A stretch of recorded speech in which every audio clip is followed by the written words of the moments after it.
So let's take a look at what we'll be expecting for the day on our GBPJPY. So those of you that are here to subscribe, make sure you guys to click on that subscribe button, like, share, and make your comments. So let's start with our trend on GBPJPY.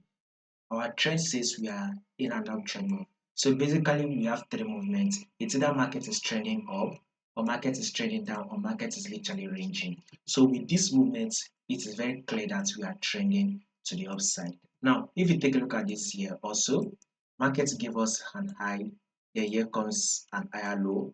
Market also did an higher high, here comes an higher low.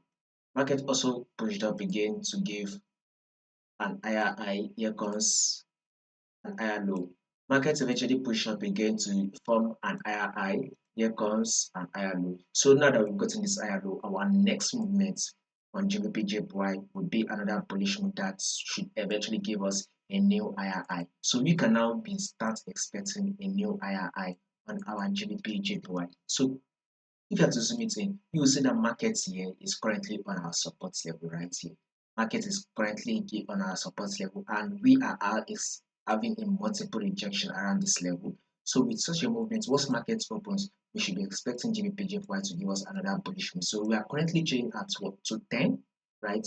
GBPJPY is currently trading at a level of 210. So we would be expecting to give us a bullish move back up to a level of 211. So we are currently at 210. We are expecting to give us that bullish move to a level of 211. If there will be any changes to this movement, I'll make sure I let you guys to know. Just all you just need to do is click on the subscribe button.